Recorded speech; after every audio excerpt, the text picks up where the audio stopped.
everybody, to the first episode of the Grumpy Games Weekend Podcast. I'm your host, the Grumpy Brit. Say hello, everybody. Hello, everybody. Hello, everybody. I am the Grumpy Brit. I am your host. Welcome. I'm joined today by Blindside UK. That's me. PlatinumTrophyWife. Hello. Autarkic.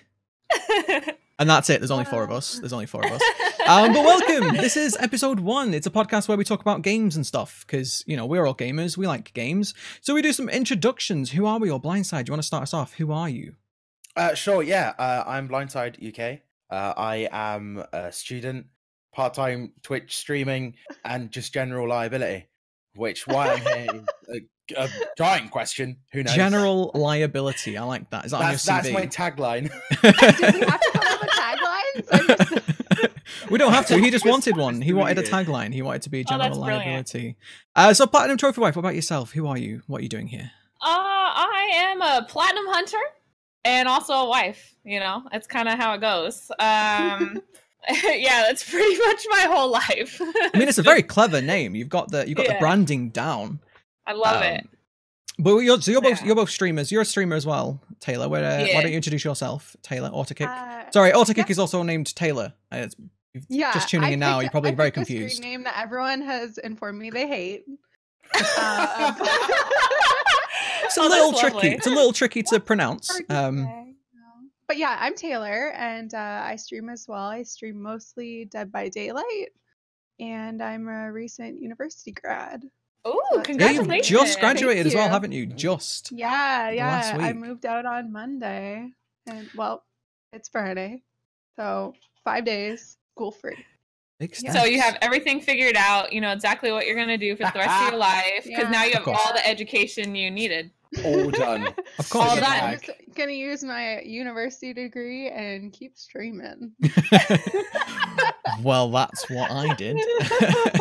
Oh my goodness. Thank you very much for introducing yourselves, everybody. I am the Grumpy Brit. If this is your first time on my channel, I'm also a streamer. I stream over on Twitch, Sundays, Tuesdays, Thursdays, but I also do YouTube as well. But we're all kind of streamers. It's what sort of unites us all. And we decided we wanted to do a podcast. It's going to be a weekly podcast where we talk about games we've been playing, what we've been up to, maybe some news and stuff. We'll see. We've got a topic lined up for today. We're going to be talking about difficulty in video games, since everybody's talking about it, and I have opinions. I have opinions, and everyone's going to hear them. Everybody's going to hear my opinions. I'm so excited to talk in like real time with you, Grumpy. Yeah, we've had like discussions on your stream, and it's like, of course, with chat, it's a little delayed, and you're like, but let me give my full point out. So and Platinum point doesn't come out as equally as important when you can't talk, right? Very now true. You can defend yourself. very true. You're wrong. But no, we've known each other for a little while, haven't we, Plat? We've followed each other on Twitch for quite a while now. Because you're part of the Valhalla's Most Wanted community, and I'm one of the co-founders of DNA. So the communities kind of have a little bit of overlap, don't they? Which is kind of nice. Which is kind of nice.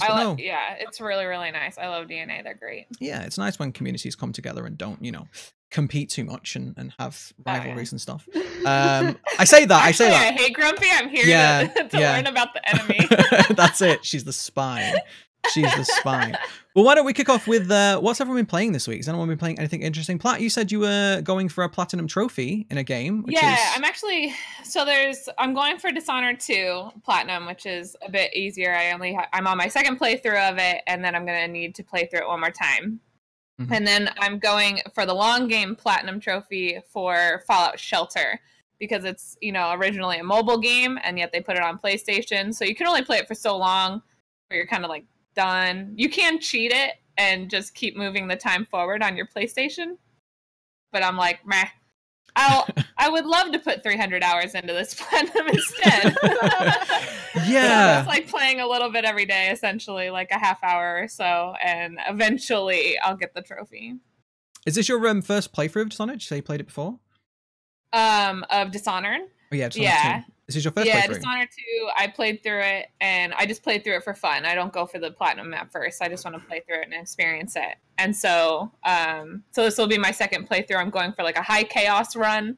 So I'm killing everybody and nobody likes me. And then the second or the third playthrough, I have to never be detected and never kill anybody.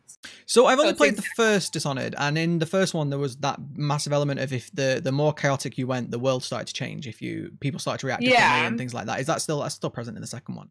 It's still present. I wonder if it's going to be more present, because I got the plat of the first one, and so you had to do both runs, and I really didn't see like that much of a difference. It wasn't like, oh my god, there's so many more enemies or something like that, you know. So I hope it's more present, but we'll see. Yeah. Were you enjoying it? Are you enjoying your playthrough so far? I am. I liked it a whole lot more than the first one. Yeah.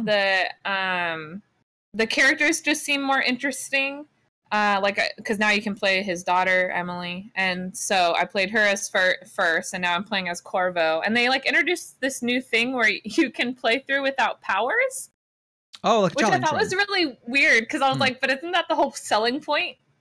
Definitely, yeah. And then you're like, nah, don't play anything. You don't need powers. You don't need to blink around everywhere. Yeah. But so there's the rub.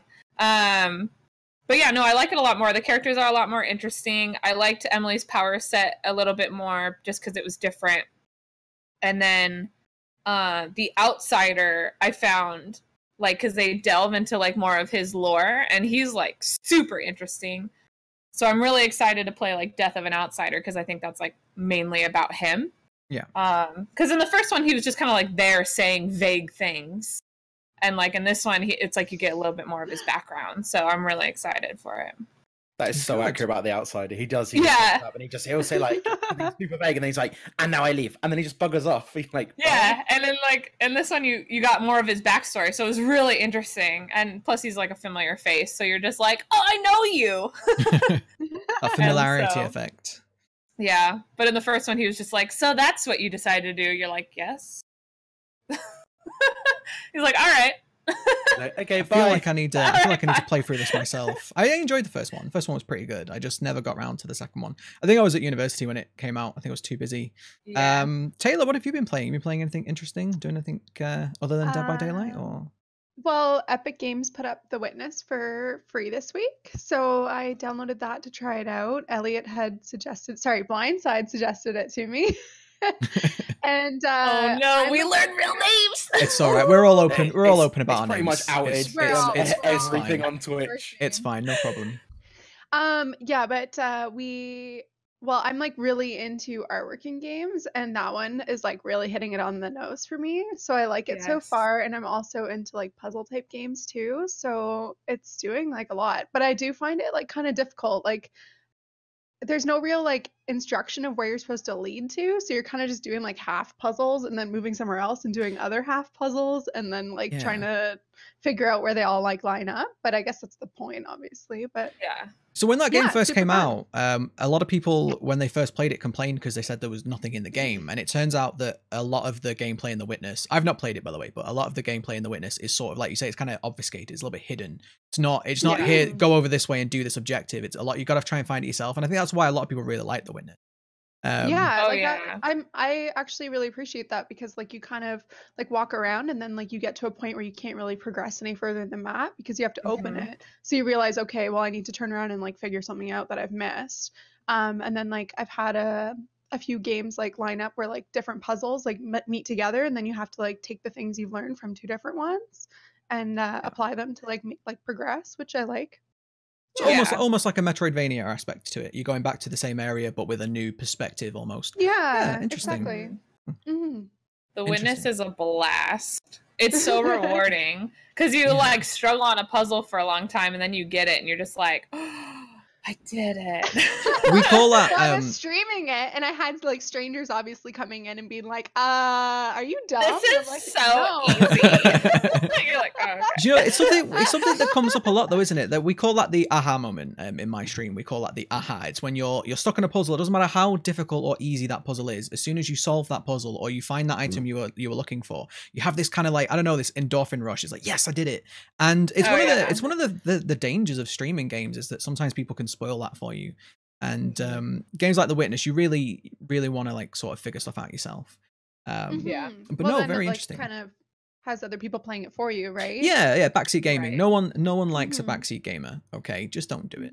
Don't do it. And do it. Twitch Don't do advice. it. Unless the 101. tag backseat gamers allowed is there. Yeah, we'll ask Well, for help if we want it. Like Elliot and I tried like a beta release of a game, Factory Town, and I ended up having like one of the test players come in my stream, and I found that the instructions like weren't very like straightforward, like weren't very clear, and Yeah. he ended up like getting me through some of like the hurdles, and then I was helping Elliot with some of those hurdles, and like it actually worked out really well to have someone there like kind of instructing you, which was like a really interesting part of the community that I liked. Like, so it was kind of like the opposite of having someone play the game for you. Like, it gets you through some of it. It's But that definitely one was, like, difficult. unique.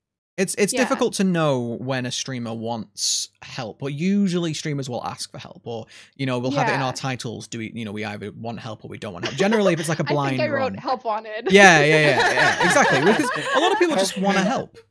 And they just want to help. They like the game and they want to help you. They want you to enjoy it like they did. So it's not a, I don't think there's a lot of malice behind spoilers and backseat gaming, but also a lot of new viewers to Twitch, I think, just don't understand that. We want that. Sometimes we just want to figure things out ourselves. Blindside. I've had some malicious spoilers, like boy. Yeah, story spoilers. And be like, this is how the game ends, and you're like, mother. Come on, man. Oh, the worst kind of troll. Story spoilers are just never do it. Never do it. There's a special layer of hell for people that do story spoilers. That's all I'm going to say. Especially with Game of Thrones coming up this week. Holy moly. Yes. I'm just going to avoid Twitch till I've watched it. Yeah, I can't. Well, we have this problem in England where we get it a day later. So we get it on the Monday, not the Sunday. So we have to avoid the internet. Oh, dear Lord. Yeah, that's why one of the reasons why, I stream on Sundays. I might have to not do that anymore. But yeah, just avoid Twitter on a Sunday evening. We have to do it. It's ugh. I didn't realize. But you stream early on a Sunday, so I think you'd be fine. Yeah. No. Yeah. We have it for a lot of TV shows. The Walking Dead's the same as well. We get that on a Monday evening rather than Sunday. So the whole 24 hours later, which is kind of sucky. But there we go. That's the price you pay for living in Old Blighty. Blindside, what have you been up to? What have you been playing this week, dude? I've been streaming Marvel Spider-Man. Very nice. I love it. It's so much fun. Game. Never got around to that one. I haven't played a Spider-Man game since the PlayStation 1, which also shows my age a bit. Spider-Man 2 though was a legendary game. Spider-Man 2 I think was the best one. I think it was Spider-Man 2 that I played, and like it seemed at the time so like broad, like it was so vast. Like the web slinging was a bit clunky, but like it was like cool the way you traverse around. Marvel Spider-Man on the PlayStation 4 has all of that, and it's better. Like it's just the game's beautiful. There's so much space. The way that the characters develop and the moving around and the traverse and stuff is amazing, and I love it.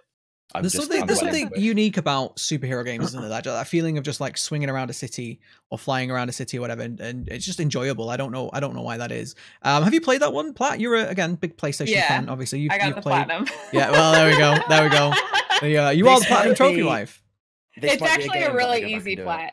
To be honest, yeah. Like a lot of people came to me and they're like, you would be so proud of me. I got my first platinum. I was like, is it in Spider-Man? They're like, yeah. How'd you know? Baby plat. That's like, a baby because plat. it's really fun and it's pretty easy. No, not at all. I mean, you guys start somewhere. I might go back and play it. I've only ever 100% in a game once, and it was Assassin's Creed 1 on the 360. Yeah, that's the only time I had because obviously they don't have plats, but they have like the 1,000 gamer score. It's always out of 1,000. So that's the only other game I've ever done it on. I think Spider-Man, I might go back and do it.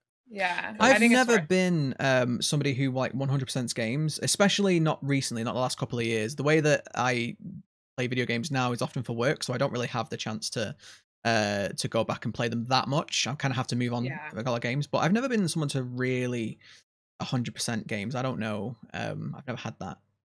I like collectibles. If a game's got collectibles, I'm in. Yeah, I'm gonna get all those flags or the feathers or you are the Far Cry target audience. Is that what you're saying? Yeah. I've got to do all the towers. I've got to go get all the pages of this book. Like find all like the old Japanese soldiers in like Far Cry 3, I think it was. Like I'm like, yeah, I'm in. I'm doing it. Yeah. And they're just like they're just sat there like, oh, our town's under attack over here, and I'm like, no, I need like 4 more feathers. You're good. Yeah. you got it. I see there's people there. Just wait 2 minutes. It definitely goes in with that aha moment. Like like getting 100% or collecting everything is just like you're like, I did it. Yeah, it must be very rewarding. This game again. Yeah. Yeah. I don't replay games out like ever. Unless it's for, you know, a platinum. So it's like once I get the platinum, I literally never play that game ever again. Yeah. Do you do more of your platinums on stream or off stream, would you say? On. You do them all. Or else I wouldn't be able to do it. Yeah. It's very good. I use streaming is a really good excuse to carry on playing a game when you might not otherwise carry on. Like especially if you're playing like through a story-driven game or something like that. There's often times where I probably would just stop and go back and play something else, you know, like you know, PUBG or Dead by Daylight or something. And when you stream a game, you feel like that obligation, don't you, to carry on because people want to see the end. They want to see you finish. So it's another bonus to streaming, I guess. So I've been playing. Biggest question. Oh, sorry. No, you go. You carry on. I'm pushing you forward. Playing Spider-Man is: do you feel like Spider-Man? Yeah. Like Spider-Man.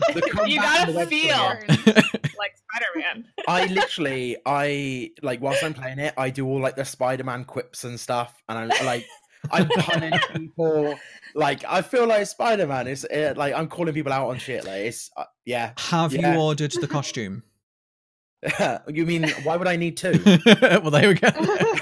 So you play it in costume, just sat there. Oh my god, I should. You should stream amazing. It. Stream it. I would stream that in Spider-Man costume. Can't see it. I would watch. You can do his like high school makeshift one where it's like just like a hoodie, essentially. Oh, and, like, yeah, the one where it's like the you can get it in game as well, where it's like the hoodie that he's sprayed on. Yeah. Make one. It's fine. Yeah. Nice. I never got around to Spider-Man. I want to. It was I was too poor at the time. So I couldn't. I picked it up secondhand on the cheap. I was in a game store looking for Sekiro, and Spider-Man was there at like £15. I was just like, I'm having it. It's not bad. It's not bad. Everyone I've talked to who's played it has really enjoyed it. So maybe I should get it. But no, I've been playing some a new game I've never played before ever this week. Vampire the Masquerade Bloodlines. I've never played it. It's from 2004, so it's fairly old now. And it's an RPG. It's a proper old school RPG where you have your character sheet and you make your. It's based on a pen and paper. I didn't know this until I streamed it, but it's based on a pen and paper RPG. And so in the character creation screen, you have all your points in things. You know, pretty typical RPG stuff. Like you have points in, strength or intelligence and that. But it goes fairly in depth, and we decided to make a very high seduction character. So I'm playing a female vampire with max seduction. And that's what we do. We just go around, flirt with people till we get what we want, and then we eat them. It's really... It's good to be able to roleplay like that in a game, you know? Ego or something? Like... Yeah, well, when you spend all day behind a screen not talking to people, it's great to roleplay somebody as a actually. Man, yeah, exactly, as a man. Yeah. Well, we have to, if you're going to play a seductive vampire, you've got to play a female, right? You can't play a male. That's just not the same. It's not the same, really. But no, it's really... Have you seen Edward Cullen? Well... he sparkles? I'm not sure what side of the argument you're on with that one. Yeah. I don't know either. I said a seductive vampire, not a silly one. In the book, it was a lot better, okay? I know, wait, did you say it was better in the book? What's that? God. Did you say it was better in the book? It was, because let me explain, because I think this is near and dear to my heart, because I will pull the hipster card and tell you that I read the books way before it was going to be a movie. And so I was reading the books and I'm like, this is great. I love this. This is nice. And then they're like, oh, it's going to be a movie. And I was like, that's the stupidest idea I've ever heard, because in a book, it makes sense that this guy would crouch to the ground and like guard Bella and be like, you know, in a book, like you're just like, okay, yeah, I see it and it looks badass and this is okay. This all makes sense in this world. I'm like, visually, that looks so stupid. Do not do that. And then they did, and it was exactly how I imagined it. And yet people loved it, and I was like, how? It was weird, wasn't it? Because it was super popular. It was really, really popular when Twilight came out. And then a few years later, everyone was like, oh my god, that was dumb. I hate it. I hate it so much. Why was it ever made? I know. I rewatched all of them shamefully, like, I don't know, 6 months ago with my roommates. And I think they hold up. Like, I had a great time. I mean, I was entertained. I got roped into it because at the time I was in a long-term relationship, and I love films, but she liked the rom-coms and I don't. I like fantasy, so it was like a nice sort of middle ground. Yeah. Like, it was still crap, but it was like at least this one has, you know, vampires in it. Like, I can get behind this one. Right, it's not like The Notebook or something that I was just like, again, really. But yeah, so that's the only reason I watch them. I've never watched them since. I wouldn't go back and choose to watch them, but they were all right. They were okay. We had some technical difficulties, ladies and gentlemen. Sorry for the jump cut. Okay. It's weird talking about a jump cut before it's happened. Yeah. Jump cut section. You're like, where? But that's fine. We're back. Everything's back. It's probably a good thing we had technical difficulties because it can move us on from Twilight. What do you mean? I'm down to talk about Twilight for the next hour. But no, so a good vampire story. So Vampire the Masquerade Bloodlines. The reason why I was interested in it is because the sequel is coming out, I think this year, and a lot of people are really excited about it. And I was like, well, I've never played it. And I got talking to another streamer, and she just started playing it, and she really enjoyed it. So I got a copy of it, and yeah, I highly recommend it. It is from 2004, so obviously graphically it's not amazing. It really does. The gameplay does like kind of well though. For 2004 standards, it's not that bad. It's easily playable. You were recommended to do the patch as well, right? Yeah, so there is a patch. There is a patch for the game that fixes a lot of the graphical problems, but I decided not to play it with the patch. I wanted to play it how it was originally presented. So I'm playing through the game first, and if I enjoy it enough, which is looking like I actually am, I'll go back and apply the patch, which I actually raided somebody at the end of my stream who was playing it, and she was playing with the patch on, and I was like, whoa, it's a different game. It looks like a completely different game than the one I was playing. But it's really interesting. It's got all these different factions in it, and you can choose your faction, and each faction has its own different flavor. I'm playing like the higher upper echelon of vampires, and the ones that I'm playing, they can't feed on lowly people, I guess you could call it. They can't feed on homeless people or anything like that. If you do, you get sick because they're so up themselves that they feed on, you know, posh people, I guess. But there's all sorts of different factions. You can choose your faction, and it's one of those old style RPG games where if you have a higher skill, it affects your dialogue choices as well. So for example, my character being a high seduction character, almost every dialogue tree that I have has like a pink option, which is like the flirty option. Because I have it really high, it pretty much always succeeds. Like a good example is we had to get into a gallery, and there was a police officer guard in the gallery. We flirted our way in. We flirted our way with this. He was a bit of a large police officer, let's just put it that way. And we flirted our way in, and we gave him a little bit of a bite, and then on our way we were. But I highly recommend it if you haven't played Vampires the Masquerade, any of them. I'm really enjoying it. I like a good old RPG, like a proper RPG, not like these new ones, not like Fallout 4. I'm a fan. I was gonna say, like, until you started eating people, it sounded like Fallout. Yeah, like proper Fallout though. Yeah, exactly the same. In Fallout, if you've never played Fallout, your character choices at the beginning of the game affect your dialogue, and it's exactly the same in this. Maybe not quite to the same extent as Fallout. With Fallout, you used to, if you had a really low intelligence, your dialogue would change to gibberish and things like that. But it's still there. It's still, you know, deep enough to enjoy it. And yeah, highly recommend. Has anyone played it? Vampires Masquerade? Never even heard of it. No, I'd never really taken much notice of it until just recently. But like I said, the sequel is coming out this year, so I think that one's going to be maybe one to watch. I don't even know if you'll have to play the first one to enjoy the second one, but if it's anything like the original, I'll definitely be buying the sequel for sure. Nice. Yeah, based off of like what I watched you play, I would probably get the sequel too.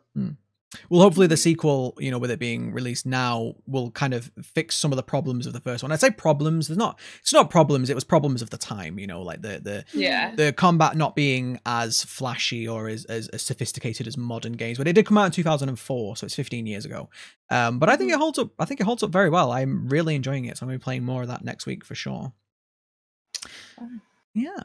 Okay, so we have a topic. We have a topic today. I don't know if we're going to do a topic every week or not. We'll figure that out. But we're going to talk about some difficulty in video games today, because everybody's been talking about difficulty in video games because of Sekiro: Shadows Die Twice, which is another Souls-like. I think it's fair to say it's a Souls-like game. We can call games Souls-like, right? Definitely a Souls game. Yeah, well, it is a Souls game, but like the genre, we could call it a Souls-like. Yeah. But the whole point of these games, of the Souls-like genre, is that they are difficult. And a recent article in Forbes, I think it was, actually came out and said that Sekiro: Shadows Die Twice is disrespectful to gamers because it didn't have an easy mode. And this is... like, he's going up already. I literally hadn't heard the Forbes article the way they phrased it. That's so dumb. I think it said, I think the actual word, to be fair to Forbes, I think the actual wording of the article was something like, it should respect its players by adding an easy mode, which people have said, yeah, people have extrapolated from that you're being disrespectful by not adding an easy mode. But it's sparked this whole debate again. We've had this debate many times. It happened when Bloodborne came out. It's happened about Dark Souls before, and it's happened again. Should games have easy modes? You know, does every game need an easy mode? And I personally, I have like, as always, my opinion is super complicated on this one, so probably leave mine to last. But Blind, what do you think? Do you think that Dark Souls games should have easy modes? I don't. Basically, I think one of the big drawing factors to it is the difficulty. I have friends who are huge Souls fans. They sit there and they go back and they go into a boss, and they get the shit kicked out of them, and then they go back in and they work out, and they go back and they work out and they go back. And when you eventually have beaten that boss, you sit there being like, I did this and I earned it. And I think like an easy mode for that, like, whilst it'll make it so that more people can enjoy the game, it's going to take away what makes the game enjoyable.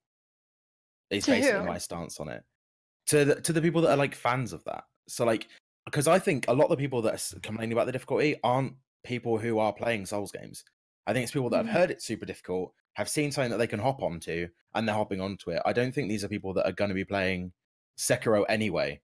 So saying like, oh, it needs an easy mode so that I could play it if I was gonna, it's a bit like, okay, well done you, but I don't pick it up anyway. So I don't know. That's my opinion, at least. I definitely will agree that not every game has to be for everybody. You know, you don't like, not every game is built for everybody, and a game having a, you know, like a niche market or a niche audience is absolutely okay. And the rhetoric that, you know, it's disrespectful to gamers not to put an easy mode in is, in my opinion, just false. If you're making a video game as a developer, as a publisher, you can make it however you want. That is your right as a developer.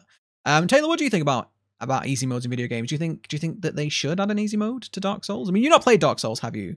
I have not played that game, but just easy modes in general, I would say that it opens up a lot of opportunities for like additional consumers to play your game and be interested in your content. So I don't see, like, other than like a threat to someone's ego as being a negative to only offering like a hard mode. Like, I don't really like understand that argument, I guess. So I am pro easy mode. Like, so the idea with Dark Souls is that their unique selling point, what makes them stand out from all of the other games and all of the genres, is that they are difficult, is that you're gonna die a lot. That's like the sort of fundamental way that the game is being sold to you as a consumer, is you're supposed to die a lot. It's going to be miserable, essentially. It is. The games, the Dark Souls games, all of them, they have, even built into their aesthetics, they look miserable. The worlds are very dystopian, very sort of grim, dark, and the idea is that you get good, essentially, is that you beat that, you get beaten by that boss 100 times, but on the 101st time you win, and then that's it. But I like, really, I don't know, I'm really in between. I see both sides of the argument. You think that we don't need easy modes, right? You think that they shouldn't need them? Because everything that's been said. I mean, there's a reason why they have Shadows Die Twice in the title. Like, they're very much enveloping that you're gonna die a lot, or like the meme that you only die twice. Like, that's such a joke. And so, yeah, like, I don't think it should have an easy mode, especially for this particular series. Like, other games, have an easy mode to make sure, you know, like you said, like, have consumers, you know, be open to it and stuff like that. But like, when your selling point is that this game is difficult, you're literally lying by having an easy mode. And there was another point, but I forgot what it was. But yeah, I mean, so yeah, so like with the easy and hard mode, or like normal, like yeah. I know, like even for Grumpy, like he'll stream and say like I'm playing on hard mode. That's like a selling point to like tell people like I beat this game on hard mode. Right. So like I mean, like the argument that you're gonna play it so that you've like accomplished something, like you can still essentially do that, but then you're just like eliminating like a whole other like consumer base. Like you're not like wanting like less dedicated players to play your game. You don't want children to play your game. You don't want like disabled people to play your game. And like you've kind of just like essentially told a whole bunch of people like I don't care about you. So like for somebody that would want to like maybe like be interested in it and go, okay, well I'll just play on the easy mode or on a no mode instead of expert, then that's my opportunity, versus like not having that opportunity at all. You've lost a sale. So like I don't really, I don't know. I find that like kind of hard to like say when like a lot of people really do pride themselves on like I beat this game on expert mode, because you still have that option, right? I mean, there's other games for that type of audience.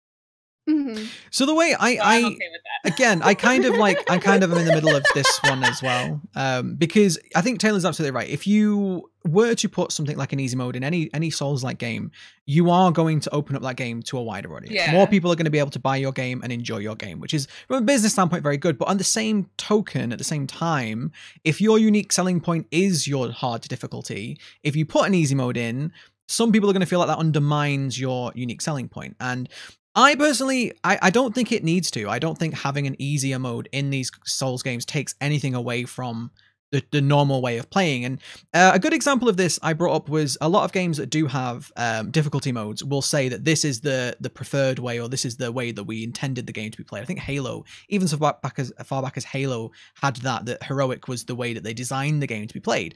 And I think adding an easier mode into games like Dark Souls isn't taking anything away from the people who enjoy that difficulty and need that, that get good mentality, but it is also enabling people who aren't maybe as good at games or maybe haven't got the time. That's another thing. No one talks about the time that these games take. They are large time investments. And if you're somebody who, like streams a lot or hasn't got the time to do it, or, maybe you work a lot, you just haven't got the time to invest in these games, it also would allow you to get through the game a little bit more quickly. And I think that I absolutely agree that not every game has to be for every person. As you don't have to make your game accessible to everybody. You absolutely don't. But I do feel that adding an easier mode in, or maybe just some more options in, is always going to be a benefit, because you don't have to turn them on. You don't have to turn easy mode on, right? You can just play it the normal way. Maybe give an achievement. Well, obviously every game has difficulty modes, has different achievements for each mode. So give a way for players who have played it on the normal mode or the preferred mode way to stand out. Maybe give them a cosmetic or an achievement or something like that. But I don't think having an easy mode actually detracts from the normal mode. I think it's an added bonus. I think having more options is always a good thing. What do you guys think about that? I mean, I think that, like, where you're saying like it doesn't detract from it, I think for me, when I think of it, like, there are people who aren't like super Soulsborne players, but they're not like in a position where they can't complete the game. But obviously it's frustrating. I mean, I've played Dark Souls. I got very frustrated with it. I think I got like a few bosses in and I was just like, nah, this is not for me. But like, if I'd have stuck to it, like, potentially I could have completed that game. So like, I think the fuss you'll get is if there was an easy mode, there'll be people who could have potentially played the game as it was intended to play it, and they could have got what the developers were making if like they carried on through. And if there is an easy mode, I think there's some people who are capable of playing it at the level that it came out, who are going to switch to easy mode for like one thing that's frustrating, or like this small part of the game, and then they'll just keep playing through on easy mode, and then they're not getting the experience that they've paid for, basically. So I think that's like the only I can see where you're coming from. So what you're saying is that the part of the gameplay design is the overcoming the challenge. And if you make the challenge easier and you can't, and then you overcome it, well, you've cheapened it. My counter to that would be, though, but if you enjoyed that more, is that not a good thing? Like, you're paying for the game, right? You're paying for an experience. And surely your enjoyment of the game should be the number one priority, right? Now, no one really wants to buy a game and be miserable. Now, if you're going to buy a Dark Souls game, you expect there's going to be a degree of miserableness to it, right? It's designed to be miserable. And like, as you say, the design there is that, well, you're gonna get good at the game, and then when you finally beat that boss, it's a sense of achievement. But I still think that having an easier mode in these games is gonna, you know, for the people that just want to maybe see the boss design, maybe they want to explore the world and not really as bothered about the, you know, the actual challenge, it will still let them enjoy it. And if that's the way that they enjoy it, like, I think that's a good thing. I also brought up, I was talking about this on stream the other day, this exact conversation came up on stream, and I brought up, what about mods?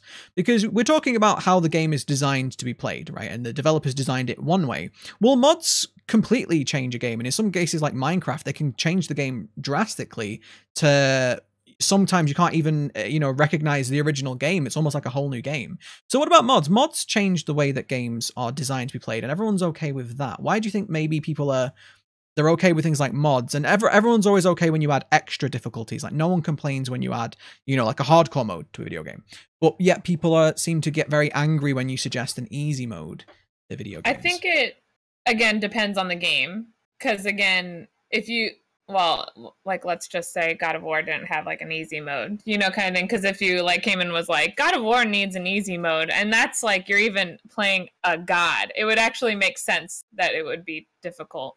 But it's so story driven that I'm like, yeah, there should be an easy mode so that way everyone can experience the story. Where again, the Souls series is not about the story. It's so freaking vague. Nobody knows what it's about. Even the hardcore people don't know what it's about. And so it's all about the difficulties of these obstacles and the fighting. And in this one, it's about your parrying and the posture and, you know, the design of the enemies, you know, kind of thing. And this one's a smidgen more colorful than the previous games. And like, that's what this one is particularly about. Like, Minecraft is already a sandbox game. So adding mods and changing up the game, it makes sense because you're already building.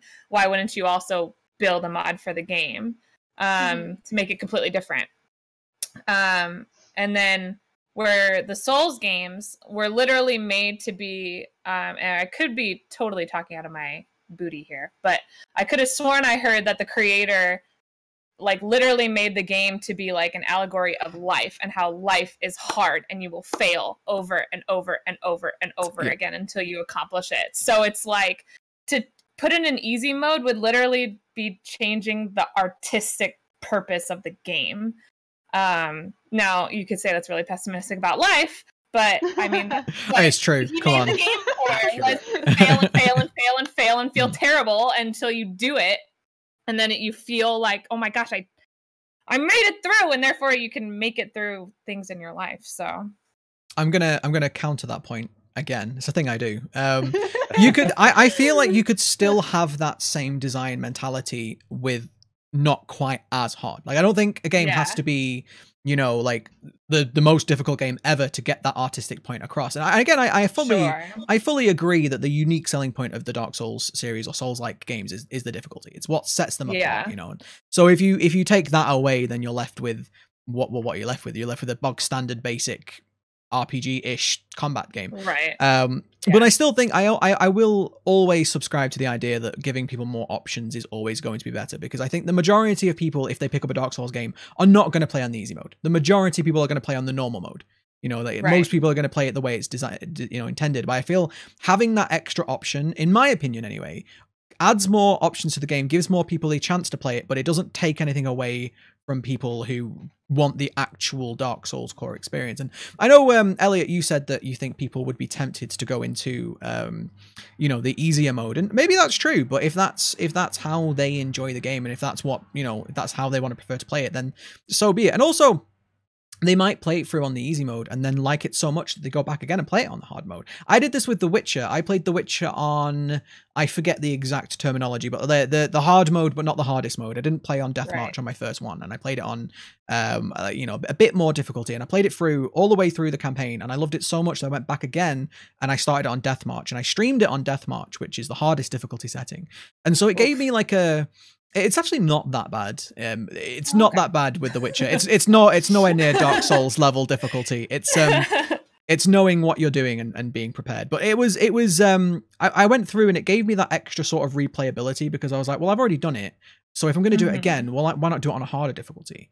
And that the extra layer of challenge actually made me play the game differently. And I think this is where most people are coming from with the, like you say, the design mentality and the artistic, philosophy of the developers, is that when you are playing a game that's super difficult, you tend to play it differently than you do when you play it on easy.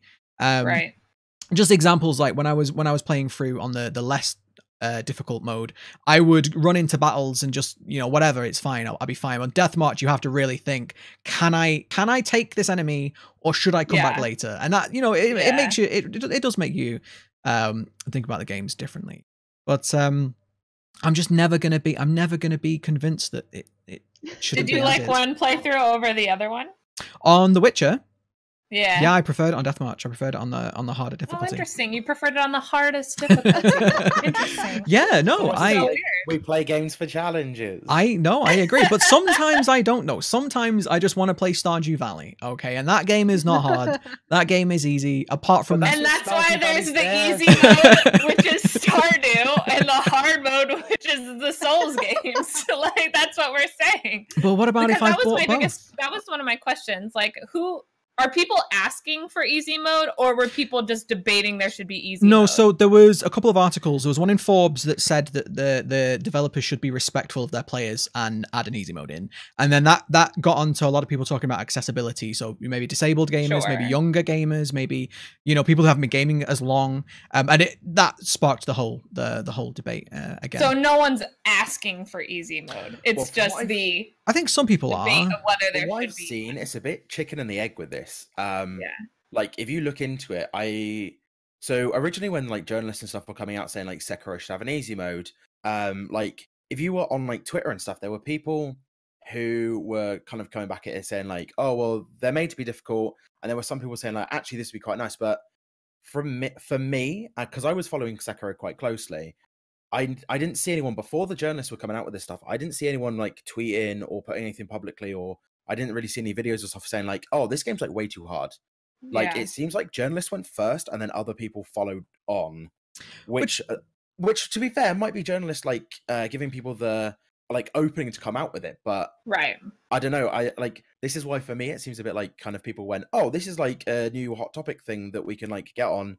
And they just like people picked a side, fences went down, and it's just like. I mean, we're talking Twitter. You want people to actually have discourse and have a conversation on Twitter? Like, you crazy? You crazy? You know what? Yes, I do want that. It's not going to happen, but I want it. We all want that. But no, this isn't a I need to stop arguing with people on Twitter. It's my downfall. I can't help myself. I can't help myself. I can't. I just see. But people, they just need to understand. And then I start, and then I wish I didn't. But no, this isn't the first time this debate has come up. In fact, this debate's come up quite a few times. It's happened about Dark Souls before. It's happened about when Bloodborne came out. This exact same. Almost this exact same debate came up when Bloodborne came out. I remember it, and it's always going to be a thing, and until one of these games adds an easy mode in, which even if they did, then it would still be a debate. Oh, let's take the easy mode out. It's never going to go away. But no, I like I say, I feel that a lot of people. I don't want to say that it's gatekeeping, but I feel like a lot of people want people to be as good as they are in the game. Like they worked really, really hard for the game and they struggled, and they want other people to experience that struggle. But what I'm saying is that not everybody buys games for the struggle. And I know that, again, that is your unique selling point. But if you, as a consumer, if you buy a game and it's too hard for you, then, you're not going to be happy. You're going to send it back, refund it, whatever. But if you buy that game and there is the option of an easy mode, then sure, you're not going to get the same experience. But if you enjoy that experience, is that not a valid thing? Like, your enjoyment, in my opinion, should be the first and foremost reason that you're playing a video game, unless you're doing it for work. So I don't know. I think more people will be able to enjoy it. I think there's also like an economic argument for consumers. Like, if more people are buying or like projected to buy this game because you have an easy mode, then you'll get a greater investment and you'll get a better game out of it, because they're going to put more money, more time, all this stuff into the game, because they're projecting that more people are going to buy it. and then you might end up getting a better product than you might have gotten in the first place. So if there is like a market to sell it to more people, then you can still have your expert mode. You can still get the enjoyment of the game that you're like predicting you're going to get, but then you might even get something better. So like I kind of fall like in this thing of like, is it really just like an ego argument? Like what is like the other negatives that you can really like see out of that, like if you can? Well, the big thing with like From Software from like a business standpoint is for them, the first one, Demon Souls, was a passion project. So From Software work with a huge amount of developers. I know that they do an awful lot with like Bandai Namco. Yeah. So like the company basically made a load of money helping other companies like dev games, and then they basically turned around and they were like, we want to make like different games that we fancy. One of their devs decided to make Demon Souls, which was I'm doubting anyone's played it. It was like an old PS2. It was like the spiritual like origin of Dark Souls, and it was like super difficult. And people were just like, we love this. Like we love having this really incredibly difficult game. And then Dark Souls became the successor to that. And then obviously Bloodborne came out like a few years after that. Obviously that was after Dark Souls 3. I think Bloodborne came out. So like for them it was a passion project. Like the guys working at the company were just like, we want to make these really difficult games. Like this is what we want to do. So I mean, also this is like something that weighs in for me is the fact that the guys making the game want to make a game that is difficult and that is not exclusive, but like it's kind of if you want to play our games, like you need to learn to play our games. Yeah. So Yeah. like they've done that based on like it's not where they make their money. It's them going like, these are what we like making. Admittedly, it then did get a huge cult following, but yeah, it reminds me of like old school games, like growing up on the Sega with Sonic and like Toe Jam and Earl. It's like those games are so hard. I never made it past like the 3rd level. They were. Like, do you know what's crazy about that? I had a blast. I started gaming on the Super Nintendo, so the SNES, and the Mega Drive, Sega Mega Drive, or the Sega Genesis for you colonials. And like I used to play those games, and I used to get like far through those games, and then I come back as an adult and play them. I'm like, how did I do this as a child? Like, how did I complete level 1 of Sonic? They were hard games, but back then they had to be hard because they didn't have much, you know, cartridge space to fit many levels on, so they had to make them difficult. Otherwise, you'd complete it in half an hour and be like, why did I just spend $60? Because they were still $60 back then. But yeah, so like that was part of the challenge. But I think the difference is I think that people already, like you say, you know, Blind, they had a cult following for Dark Souls, right? And I think that now that we have the Souls-like as a genre, now that we can say, okay, Bloodborne is a Souls-like, you know, Sekiro is a Souls-like. I think if you were to bring out a Souls-like game now, everyone understands what that means. Everyone understands a Souls-like game is going to be difficult. It's going to be hard. You're going to hate your life. You're going to wonder why you bought it. But then when you finish it, you're going to be like, I am the king of gamers. No one is on my level. I finally did it. And then somebody's like, yeah, but did you do it naked though? Not in real life. Not in real life. In the game, that's a thing. Naked runs are a thing in Dark Souls. You don't have to be naked. You're allowed to wear clothes when you're playing the game. Yeah, I got really excited and I just just ripped it off. Wait, no, that's not what I meant. Wait, not naked got run. too hot. The excitement. It's exciting. I get excited. Clothes come off. I can't help it. We're never gonna get this podcast monetized, are we? But I feel like now that we know that's, you know, the genre is now established, if you will. I still think that now the unique selling point is still going to be there. If we make a Souls game and we go, right, this is your Souls game, it's super hard, they're great, but we're also adding an easy mode in. I think most people are going to be like, well, yeah, I don't want to touch that easy mode because this is a Souls game. I want to play it on the hard mode because I want that challenge. But I do think that easy mode does enable those few people who do, and it probably will be a minority of the audience. It's not gonna, you know, it's not gonna make the company super amounts of more money. It's just gonna appeal to a few select people. And to be fair, when we're talking about things like accessibility, let's be honest. If you're somebody who is, you know, if you have a unique disability, because no matter how hard you try to make your games accessible, you're never going to be accessible to everybody. There's always going to be somebody who has a disability or just can't gel with your game that won't be able to enjoy it. But we can, to some degree, especially if you're on PC, we can mod games. There are ways that we can, you know, change the game ourselves to be able to enjoy it. Like, for example, people use those controllers that are basically 2 buttons. I don't know if you've ever seen them. But they're like 2 buttons, and people hook them up, and learning how to like make a game work with those is what some people do that as a specialty.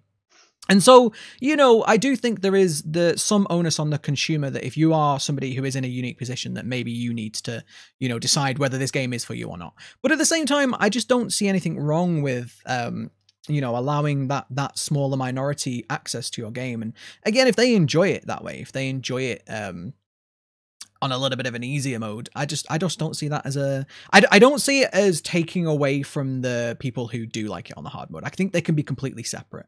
And I think there's a reason why games for so long have had difficulty modes. Like we've had, I mean, I can't remember how far back they go, but I remember them on I'm sure PlayStation 1 had difficulty modes in games, you know. Yeah. And I think there's a reason why it's worked for so many other games for so long, is that people have differing sort of skill levels, people have different sort of interests as well, and they have different ways of playing games. And I just think more options is always a good thing. Does anyone have any more opinions on difficulties before we go into some non-gaming topics? Because I think Plat wanted to talk about some MCU stuff, and I'm down for that. She wants to talk about Twilight more. Oh, I want to watch Twilight. But no, for all, are we all okay? Blind, did you have something to add? I mean, like very quickly, like when it comes into difficulty modes, like the thing that I think like really comes against it is like the implementation. So I don't know if you guys have ever played The Division. Yeah. Like the way the game gets harder towards the end of the game is just everything becomes a big bullet sponge. Yeah. And it's just like, I don't know how everyone else felt about it. I am not a fan. You just sit full auto pounding headshots for 5 minutes. Do you know what? I never thought I would say this, because when The Division came out on the tail end of every game had to be a zombie game, right? Everyone was complaining because all the games were zombie games. There was like zombies. Everyone was so sick of it. Like zombie games used to be what battle royales are now. Like every developer was making them. And I've never in my life thought a game needed zombies more than The Division. I'm sat there for 5 minutes shooting at this one guy with my like AK-47 or something. I'm like, why are you not dying? I'm like, you've got a cap on, a baseball cap. I'm like, why are you not dead? And like some of the more difficult enemies in the end, they start having this like padded body armor on, and I'm like, it's not going to stop a rocket launcher though, is it? It's not. It like really, I like Total Biscuit talks about this because he covered this, I mean, years ago when The Division came out, but I've never agreed with him more on anything. Like, I don't know why it ruined my enjoyment for that game, but the bullet sponginess of The Division ruined it for me. I couldn't get past it. Well, it goes against all the rules of the game. The rules of the world are that it's not supernatural. And so when you shoot someone thousands of times in the head, you're just like, That's the thing. It robs you of that headshot feeling. It's like you get a sniper rifle and you shoot somebody in the head and then they're just like, and what? And it's like, it ruined, I don't know, it ruined that enjoyment for me. But going back to what Blindside was saying, there are absolutely different ways you can implement difficulty. And you know, there are certain things that you could do in the Souls games that maybe don't make the game necessarily easier, but more convenient. You know, maybe having, say, checkpoints, save points, maybe having, I don't know, more rest points, things like that. You know, that maybe might not make the actual combat super easy. You still have that challenge, but make it more, you know, lenient on people. And again, it all comes back to the argument we've been talking about for the last half an hour now, which is, you know, the game is designed to be difficult, so why would we make it less difficult? But I just always think that if you have your main mode that is, this is the mode that we want you to play it on, if somebody doesn't want to play it on that mode, I think that's okay. And again, go back to mods, you know, people probably have already modded Sekiro, right? People in the modding community have probably modded it to death already. And they want to play it that way. I think somebody, I forget whether, was it Kotaku? There was an article, somebody basically, no, PC Gamer. It was PC Gamer. Somebody played the game and they cheated. Yeah, they basically cheated. They were running a program in the background that basically lets you so the way that your PC like runs the memory data packets, you can basically like funnel that. So effectively what it does is it changes the speed of the game. So effectively like the guy was going into like bosses and stuff and he was changing the rate in which the information was getting out of the game, but his inputs were still the same rate. So effectively, like he was cutting down like the speed by like certain percentages and stuff. Oh, so slowing down the bosses essentially. So yeah, he basically really smart. Well, he put out a tweet just like, I beat Sekiro's final boss. I used cheats and I feel fine about it. Yeah, I saw the tweet. And there was a reply that picked up a lot where like the guy even said, he was like, I was aiming for like a level of like melodrama, but it kind of like the tweet evolved into its own self. And the guy tweeted back saying, you cheated not only the game, but you cheated yourself. It's developed this whole meme now, hasn't it? Yeah. I love that you cheated yourself. That's so he goes on to say, You didn't grow, you didn't improve, you took a shortcut, you gained nothing. You experienced a hollow victory, nothing was risked and nothing was gained. It's sad that you don't know the difference. And I kind of thought that, like, I think that's what a lot of people feel about. I know, man. That's on a t-shirt somewhere already. Oh my god, that's amazing. But to be fair, Taylor, my you say it's God. like you say it's a leisure activity, but like realistically, the Souls games are not a leisure activity. Well, I'm sorry, don't if get you're back to sitting the in front hard of your day. PC to play a game, it's a leisure activity. I mean, would you say that being Grandmaster art. at chess is a leisure activity? You're sat there in front of a board just moving pieces around. Like sometimes people like challenging stuff, and like yeah, there's nothing wrong with that. There's nothing wrong with enjoying the challenge.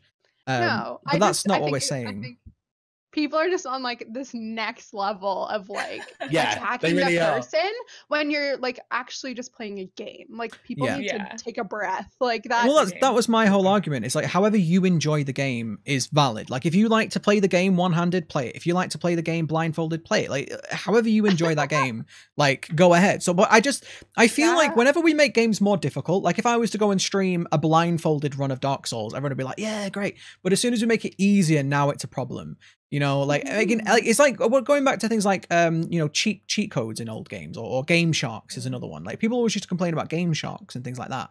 But it's the same thing. Like if you enjoy the game with a Game Shark or cheat codes or whatever, is that not a valid way to play? Should that not be like, if the developers are going to put cheat codes into your game, like are you wrong for using them? You know? I mean, there's a lot of no, games because where... they put them in the game on purpose. Well, why would They you put haven't cheat put an codes easy in? mode in. Why would you put cheat codes in a game though? Because cheat codes literally do make the game super easy half the time. Like you know, It's like up to 99 lives. to the and things. developer. If the developer put the cheat codes in, then it's like a fun Easter egg or whatever. But Well, these developers didn't put it in. We even run into this like playing Dead by Daylight and certain like perks and offerings and things. The developers made them so that you can add them together, make different combinations, have like a little bit of an easier time or whatever like it is for that particular game. And people like start calling you a tryhard. They're like, oh, that person's totally toxic. And you're like, why did they make them? It's in the game. Like, what there are certain except from Legion can suck a huge dick. Oh yeah, Legion can suck a dick. No Legion. No one likes Legion. Oh, okay, we don't care about Legion. Do you play Dead by Daylight, Plat? I have not. You've not played it. Okay, Legion is universally hated. Nobody likes Legion. There's probably like one guy in his basement who loves Legion and doesn't love the sunlight. But no, it's... We run into that philosophy like all the time. Yeah, no, you're absolutely right. People like there's certain like add-on combinations. People are like, oh my god, I can't believe you did that. I'm like, well, I said the exact same thing when I started playing Dead by Daylight. If the developers don't want you to do that, they should change the add-ons, or they should remove them, or buff them, nerf them, whatever. Do the balance checks, Yeah, exactly. But you're 100% right. People get so angry when you you do that. You're using these, and especially these items are usually like rare items as well, so you don't get many of them. But people get super angry about it, and I'm like, well, that's part of the way of playing the game. Yeah, really confusing. For me, I play as a survivor main because you can be a survivor or killer in this game. And I was playing as the killer and a certain character, the nurse, and she gets to do like a certain ability where you blink across the map, so you can have 2 blinks. So I put on an add-on where I could have 3 blinks and like a lower like rate. So I ended up doing that. I'm playing as a rank like 19, and I get people like really low. So then I get people in my chat after calling me like a tryhard, saying I'm like really negative and toxic in the game, blah blah blah. And I'm like, I literally never play this. I got an add-on that they offered me, and now I'm like receiving all this hate for like playing the game. I don't. It's so interesting that people in the gaming community like hold these opinions where like you have to play a certain way, like that offering something a certain way is like not good enough or like too good or whatever. Like it's really interesting. Like I find like the amount of like affect people harbor from something like that, like to be just next level, like that you're attacking a human being on the other side of the screen. Like Dead by Daylight is a weird one though, because there's certain like etiquettes in Dead by Daylight that aren't part of the rules. Like a good example, you've never played Plat, so you probably have no idea what we're talking about. I mean, I've watched some gameplay, so I know barbecue and chili is like the worst thing ever. Oh, barbecue is the best perk. Everyone should take barbecue. But there's this etiquette in Dead by Daylight where if you manage to free yourself off the hook, because it's 4% chance, which is a tiny percent chance, right? If you free yourself from the hook, the etiquette is that the killer shouldn't get you. They should let you go, because it's like, you know, you're 4%. But a lot of people don't do that because it's, you know, they don't know or they're new or whatever. But like, I've also, or they don't care. Yeah, they don't care. I had this one guy I was playing as a killer one match, and he was like really good. He was just way better than I was, but I managed to get him on the hook, and then he unhooked himself, so I put him right back on that hook. I was like, anybody who's a Dead by Daylight fan just stopped this podcast now. They're like, I can't believe you did that. But I was like, no, I was like, he did it in front of me. He literally unhooked himself in front of me. I'm like, no, you get back on that hook. The thing that kind of bugs me about that, like 4% too, is there's offerings and add-ons that can make your chances of unhooking yourself much higher. Yeah. So like, well, it doesn't the necessarily apply to everyone. The look doesn't tell you what the percentage chance is, but people have done tests. I don't think it's that high. But there is an add-on that you can unhook yourself, but that's guaranteed. Mm-hmm. So yeah, no, I don't know. It's interesting because, like we were saying earlier about how, you play games how you enjoy them. Dead by Daylight is a perfect example of that. If you're enjoying your game as a killer, the survivors probably aren't. And if you're enjoying your game as a survivor, the killer probably isn't. And that's a whole other, I think that's a whole other topic we could have for another day. But I agree, there's different ways of playing games, and any way of playing a game is valid as long as you're not ruining somebody else's fun. Which is the problem in Dead by Daylight, is you're probably ruining someone else's fun. But in a single player game, which is, brilliant point to the argument, Taylor, is that in a single player game, your enjoyment is yours. There's no one else involved. It's you and you paid $60, $60, £50, whatever. You should be able to enjoy the game however you want to. And if that includes cheats, fine. If that includes an easy mode, fine. If you want to make it even harder for yourself, that's also fine. So I just feel like I understand why people don't want an easy mode, but I don't think it's ever going to harm your experience as somebody who likes it on the normal. Right? If you really want that experience, then great. And if somebody else is spending money on a product, if they're happier to play it on an easier, then I think that's a good thing.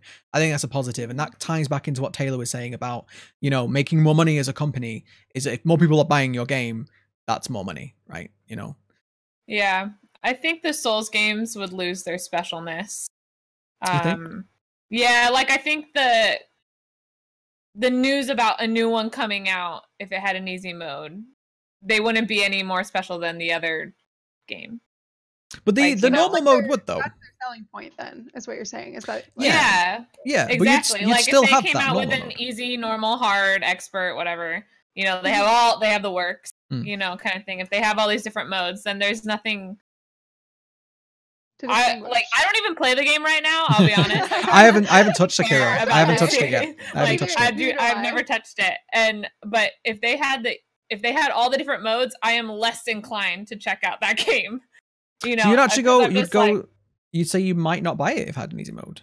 Yeah, I'm like, I'm because then they lost the appeal.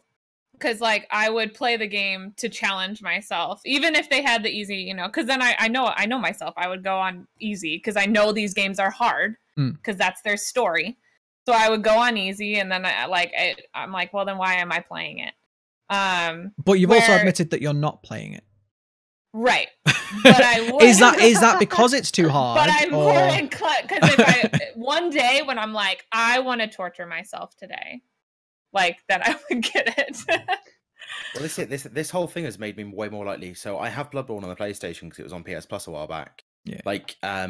This whole thing has made me so much more likely to have another crack at Bloodborne. It's made me really interested in getting Sekiro because, it's one of those things where, like I said before, I have friends who play Dark Souls, and I was never that into them.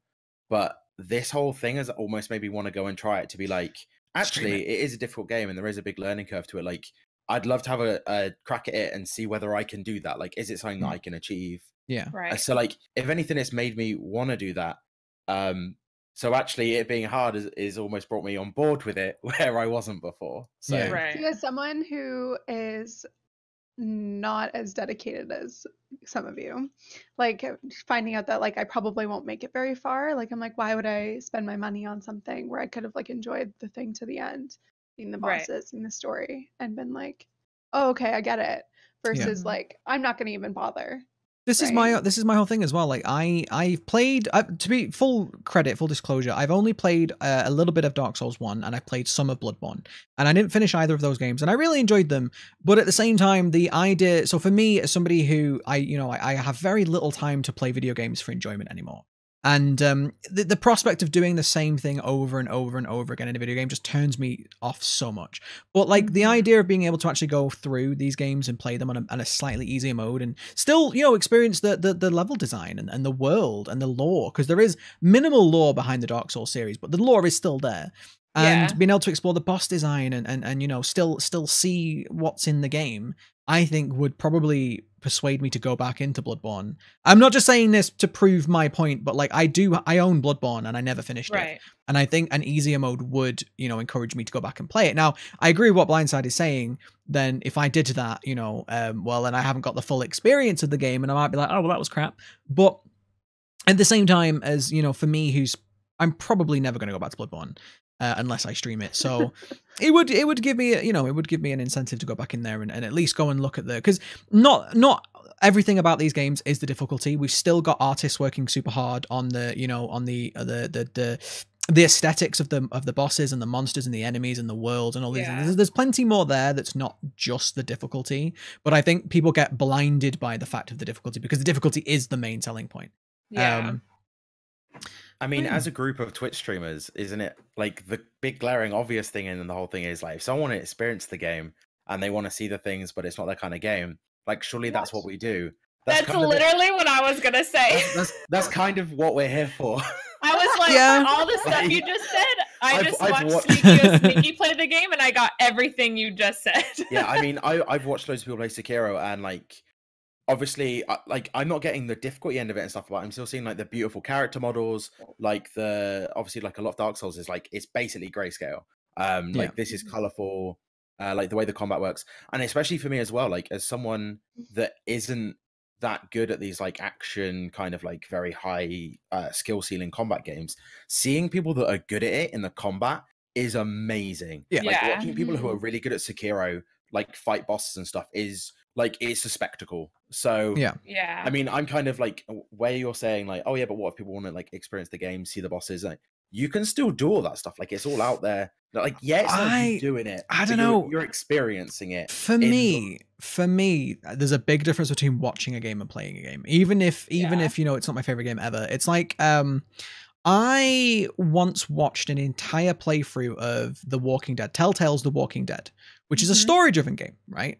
Story-driven game. If you've never played it, it's one of Telltale's games, so it's very much your choices matter, and there's very little gameplay to Telltale games. It was basically dialogue choices and very light gameplay elements. And I watched an entire playthrough of The Walking Dead from start to finish, and I enjoyed it so much that I went back and played it myself. So the playing through of it, I know I made different choices to them and things like that, but like the actual playing through of it was way more enjoyable to me than the actual watching of it. And so I disagree that like you can get the full experience from watching. I think you can get a good experience from watching, but I don't think it's quite the same as actually being there with a controller in your hand and exploring, you know, like what if the streamer's out in a world and it's like, okay, this is the world, let's go on. You wanted to explore a bit more. If you wanted to go and look at other stuff, you know, you can't do that. Because he said, if you knew this game isn't your type of game, but you want to experience the bosses and stuff like that, then it'd be go to Twitch and find, because that's legit. That's me. Yeah, but if this game isn't your game just because of the difficulty, then it might be your game if it wasn't as difficult.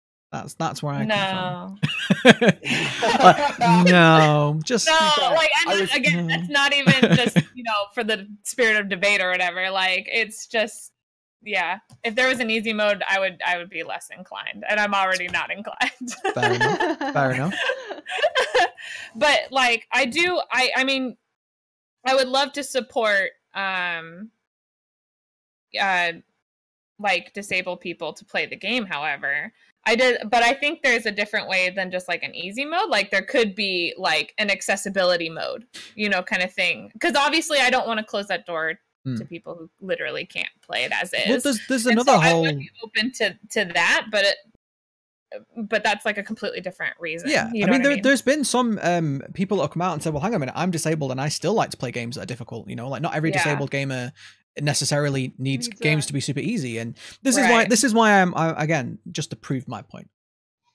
This is why I always think that more options is better, because the more options you have, the more likely you are going to find the way that you enjoy playing it, you know. So if you have the easy mode and the normal mode, you're more likely to find the mode that suits you. And I do agree that, you know, these games without their difficulty aren't exactly really interesting or anything like that. But I don't know. I just don't think it's gonna harm. I don't think it's gonna hurt anybody. Well, we've been talking about this for a fair while. You can see Taylor's getting bored of it. She's like, just shut up about Sekiro. I don't even know what it is. I've never even heard of it. I don't even know what it is. I don't even care. I don't even care. I'm not gonna play it. There's no easy mode. Whoa, no gatekeeping really now. My kind of game. Yeah, which is fine. It's not, honestly, I mean, I would love to check out Sekiro because it looks pretty cool, but the Souls games aren't my favorite games ever. Like, I enjoy them to a degree, but I wouldn't say that they're necessarily built for me either. You know, I like to sort of experience the game and move on. I don't like to spend the time doing the same thing over and over and over again. That's just not really the way I enjoy games anymore. Used to when I was a bit younger, but not anymore. But did you want to talk about the MCU, Plat? Because I'm super excited. I would love to talk about the MCU. I'm so excited. Taylor, do you like the MCU? About the MCU. Are you a fan? I don't know. You don't know the Marvel Cinematic Universe? Are you a Marvel cinema fan? I don't. No? Oh yeah, this is like a touchy point in my relationship because I am not super into superheroes. Fair. That's fine. You like what you like. You like what you like. Message to my friends if they wanted, like, if we wanted to like pre-buy the Avengers tickets. And just no. Just no. No. I was like, I don't need to pay $35 for this. No. What about you, Elliot? Do you like the MCU? I mean, I've watched a lot of the movies. I loved Guardians of the Galaxy. I thought Guardians of the Galaxy. Everyone loves Guardians. Guardians is the best one. Yeah, I mean, I watched like Avengers. I've watched like the new Spider-Man movies that came out. I've seen bits of it, but like I was never that into the comics. Like the extended MCU and stuff. Like, isn't really 75% of the audience now watching the movies were into the comics. Yeah, that's very true. But even if you don't like it. Do you think you have to see like all of them to be able? Not all of them. No, there's a few. There's a few you can miss. There have been 22 movies, I think. Mm-hmm. In technically canon, and I think if you saw like 10 of them, you'd be fine. But I do think you need to see probably more than half in order to like fully appreciate everything. Mm-hmm. It's interesting because even if you don't like them, which is absolutely fine if you don't like them, this is history in the making, right? People, this is the it literally is. This is the longest running sort of, I don't know what you'd even call it, but it's an extended universe, right? So all of these separate and individual films all belong to one universe, and this is now the largest shared universe we've ever had on cinema. And so it is literally history in the making. And I think in 50 years, people will probably still be talking about like what it did, like what did it mean for the future of cinema. But I think it's great how they've been making these, and I think some people are starting to get a bit bored of them now. Like like the hype is dying down. But like, how many years ago was Iron Man? It's a long time. It was 2008. Yeah, it's around then. So it's a long time, like 10 years people have been invested in these films for, well, more than that. And it's coming up to would you say, I don't know, are they going to do more after Endgame? Do we know that? Is that confirmed? We do not. Will. Well, yes, there are movies planned. Okay. But it's interesting, by the way, it is 2008 that Iron Man 1 so 11 years ago, But it is really, really interesting because the choice now is, do you, like, after Endgame, are they going to like reboot it essentially and like just start over, or are they, because people are gonna die, like people are going to we don't know, but I'm assuming people are gonna die, people are gonna be written out. Yeah, exactly. Like people could like hang up the cape, if you will, and therefore are we just gonna continue with what happens afterward? Are people going to take up the cape, or are they going to essentially start over, or are they going to end it? These are like the questions. It's interesting. So we're in a very interesting time because it's like now everybody's trying to do these extended universes, and we're yeah, like, no. DC so tried Marvel it. and DC are trying to both do that, right? And then but Marvel did it well, and DC Marvel didn't. did it. Yeah, DC first. did it Well, Marvel had the whole has like a long-standing history, and DC tried to do it without doing any of that work, right? Exactly. In the they movies, were like, yeah. Oh, we can do. Yeah, because Okay. both like, Marvel no. and DC are drawing from like comic book inspiration. So a lot of the characters and all of the plots, threads, and things are already established, right? So they're both they both have really solid like foundations. But the difference is Marvel started it with Iron Man and very subtly weaved in at the very last scene. Well, there was a couple of bits in Iron Man, but they like subtly weaved in this extended universe stuff, and then each film had at least one reference to the universe, and then eventually Avengers came out and mashed them all together, and it was like a crossover, if you will.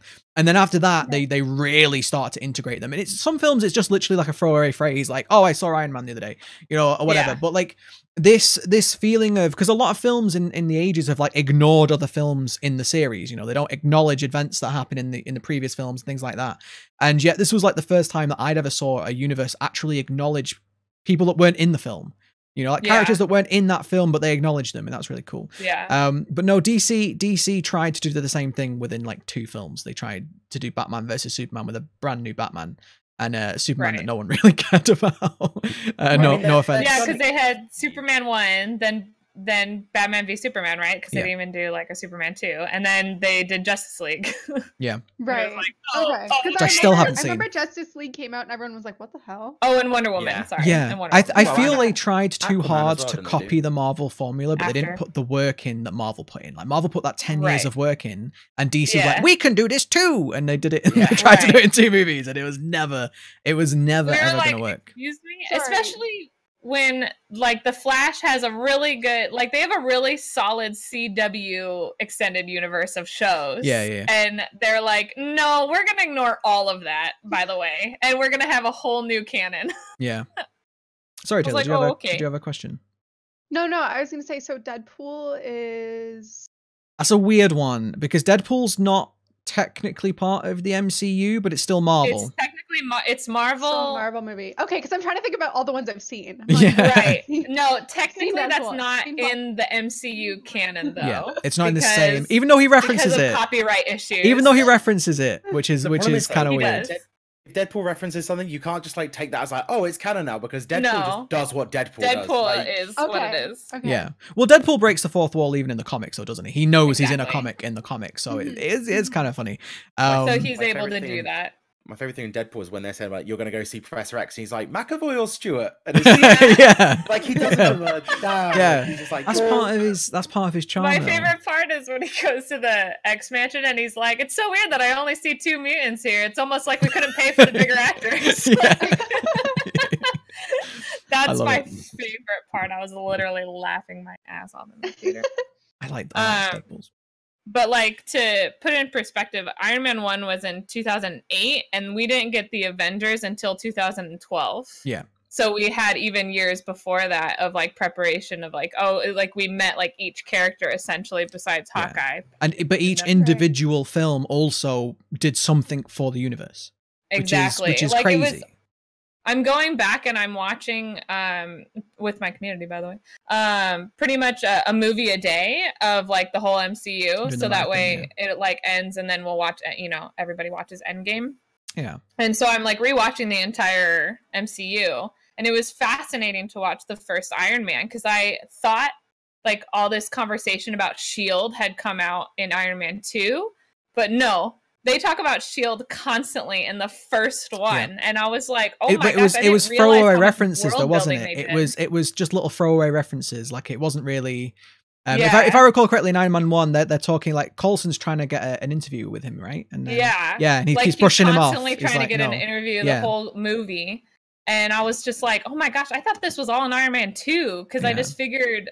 They didn't go that far. They already had it planned. You could tell they had it planned. I got this in Iron Man 1, and so which is crazy how long they've been sitting on that. Because we never really we never really got like confirmation of Avengers until like a little bit later after Iron Man. You know, everyone was like rumors and hoping for it, but they didn't really tell us until a little bit later. Well, I mean, it's such a risk, so I'm sure they weren't sure they were going to do it. They were like, "We'll make the movie available to," and they did it perfectly. Where it's like, this is a good movie by itself, but we'll also like sprinkle these little, you know, just in case we're able to do this.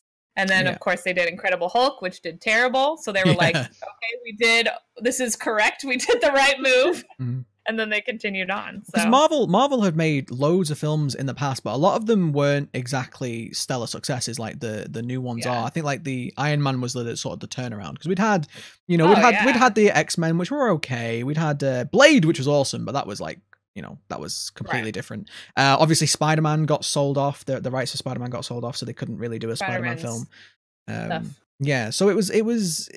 I feel like I think you're right. I think they were testing the water with it, and it worked off. At the time, the DC movies were way better. Yeah, at the time, if you asked people, they were like, "Oh, I like DC better because their movies 100%. Are better." I mean, Dark Knight trilogy was great. Yeah. And then we had, you know, and X-Men and Spider-Man were all different, you know, copyrights, and so were all different movies. If I may interject, speaking about DC, has everyone seen the Joker trailer? The new Joker movie. What are your thoughts? Have you seen the fallout for the Joker trailer? I haven't seen the fallout for that. Oh, I've seen a bit of it. I've seen Some a bit bits of it. The internet are real toxic white men. Is there another person who did like poetry in their tweet? Yeah, no, it's just the usual. So if you haven't watched the trailer, if you don't know what we're talking about, they're making a new Joker movie, and I don't even think it's related to anything so far. I think it's a completely standalone. It's from the Joker's perspective, which we haven't had yet, which I'm super excited about. But it looks like it's going back a little bit to sort of Nolan's gritty, realistic more feel, which is what everyone liked about Batman. And it's from his perspective of how he becomes the Joker, and I think it looks fantastic. It's Joaquin Phoenix playing. It is him, right? It is him playing. Joaquin Phoenix. Is that how you say it? Yeah. Say again. English people can't say it properly. One more time. Joaquin. Yeah, like walking, but okay, Joaquin. It's good old Jack Phoenix playing. You can call him by his real name, Leaf. Excuse me, he's called Leaf. I refuse to call him by that. Yeah, his full name is Leaf Joaquin Phoenix. Interesting. I think his parents were like major hippies because his and he's called Leaf. It's a good bet. Right, because his brother was River Phoenix, who died when he was super young.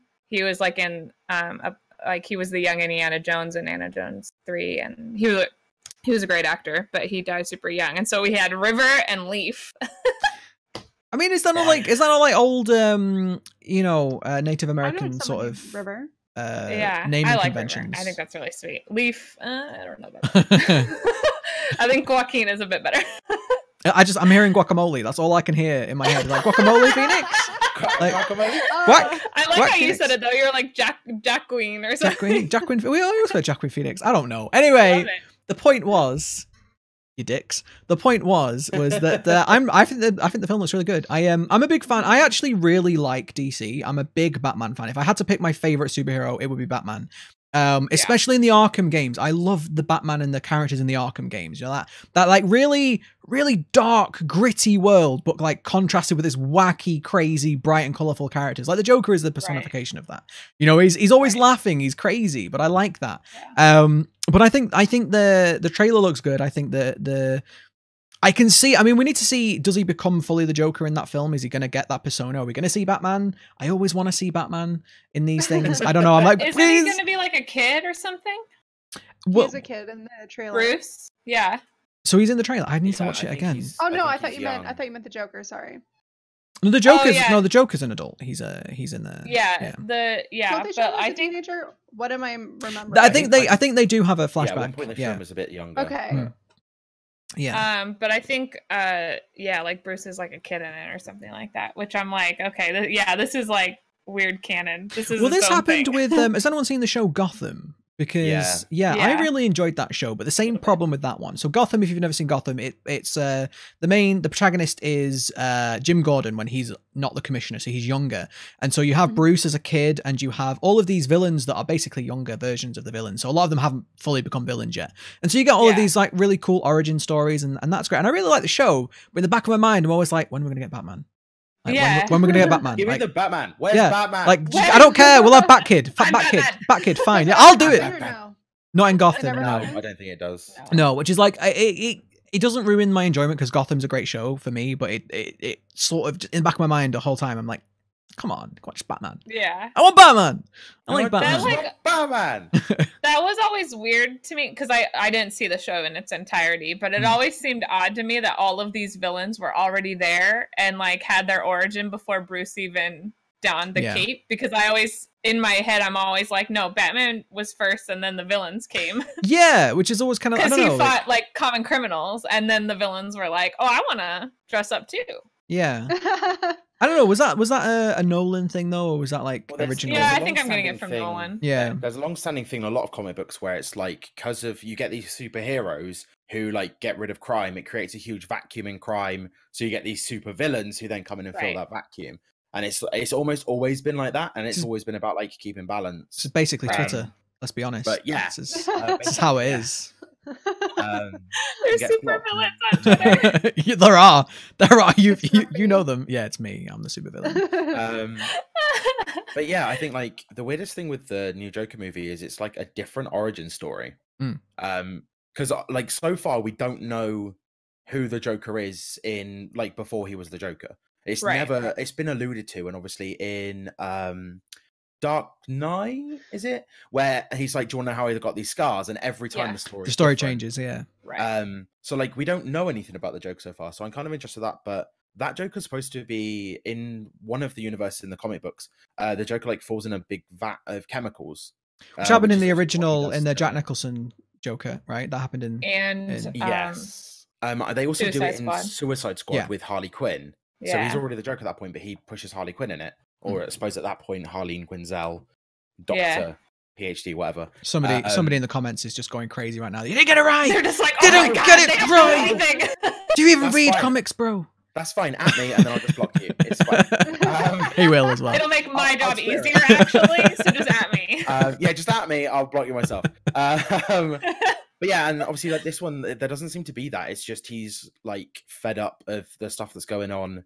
And he's just like, well, I like you got to smile, and it's like there seems for me that seems they're kind of delving into the more psychological aspect of why he went crazy. There seems to be a lot of hints in the trailer of him being like abused and stuff, and maybe not having not having the greatest mental health even before he's the Joker. And I feel like they're going to delve into that, which I think is a really good topic. Actually, I think it's a really good opportunity in 2019 when mental health has never been talked about as much as it is now. You know, it's way more open and honest, and everyone's talking about it for the first time. And I think maybe delving into the psychological aspects of that could maybe be some really good topics. I mean, bring up some discussion points, but we'll have to see.